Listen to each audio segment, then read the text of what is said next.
Alors, les Sénégalais officiellement convoqués le 25 février prochain pour élire un nouveau président de la République. Oui, Sokhna Natta Mbaye, le chef de l'État a signé le décret convoquant les citoyens sénégalais sur l'ensemble du territoire national et dans la diaspora à élire un nouveau président de la République. Le décret, dans son article 2, informe que le scrutin est ouvert à 8h et clos à 18h. Un décret qui certainement va mettre un terme à ces voix qui ont demandé le report de l'élection présidentielle de 2024. Et en vue de cette présidentielle, Khalifa Aboubacar Sall, en tournée dans le nord du pays, dénonce des tracasseries subies par son convoi. Voilà, Khalifa Sall, donc comme vous l'avez dit, en tournée dans le nord du pays, bloqué à Matam. Le leader de la coalition Taxawu Sénégal regrette cette situation et soutient qu'ils ne sont nullement ébranlés par ce qu'il qualifie de coup bas venant de l'autorité.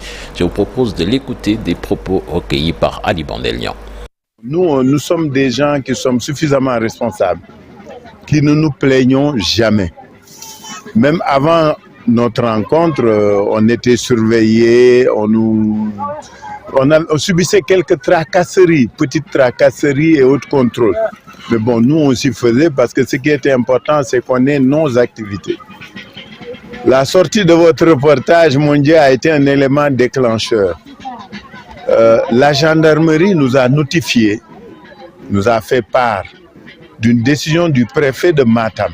Nous étions tellement conscients de la sensibilité du contexte et de la situation que nous sommes toujours restés dans les clous, comme on dit, en termes de respect des règles et de la loi.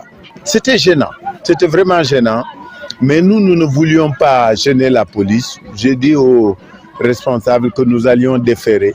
On vous laisse nos véhicules et on marche.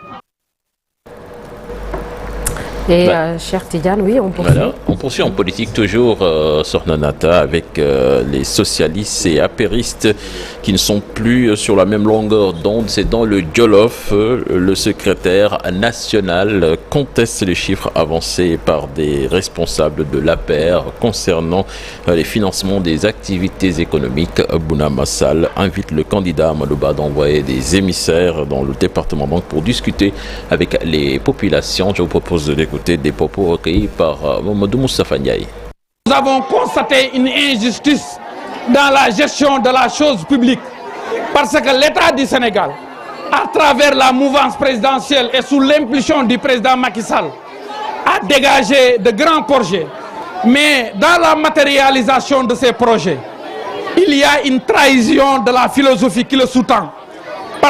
Il n'y a pas d'équité, il n'y a pas de transparence. Et cela n'est pas juste.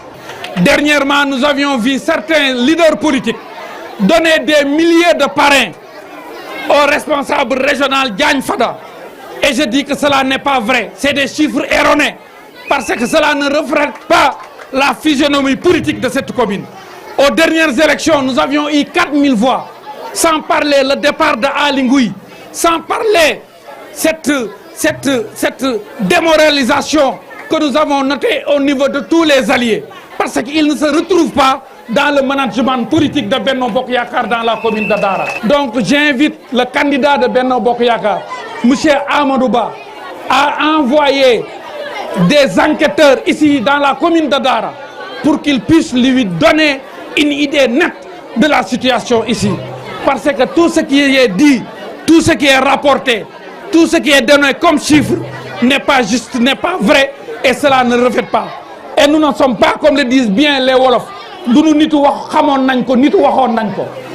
Et puis retenez que c'est lundi, le président de la République préside la réunion internationale libérale. Ce sera ici à Dakar. Retenez également que c'est ce matin le lancement de la 17e édition de la Semaine nationale de la petite enfance. Sokhna Natta Mbaye.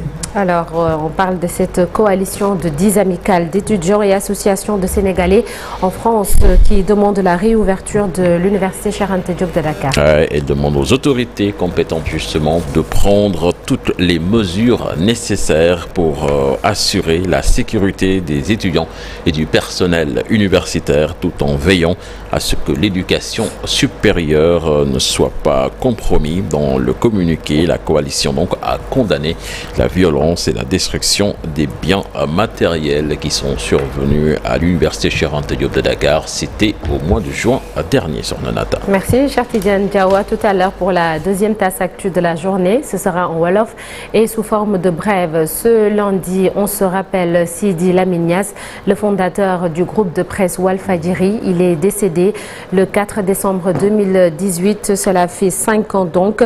Nous reviendrons sur une partie du parcours de l'homme dans Un jour au Sénégal, un jour dans le monde. À retrouver également ce lundi matin votre rubrique de quoi est-il le nom, et ce sera le moment de découvrir l'histoire et la géographie d'un quartier qui se trouve à la Médina. Sokhna Astou Diouf Sarr sera notre guide du jour. Tout de suite, l'actualité internationale.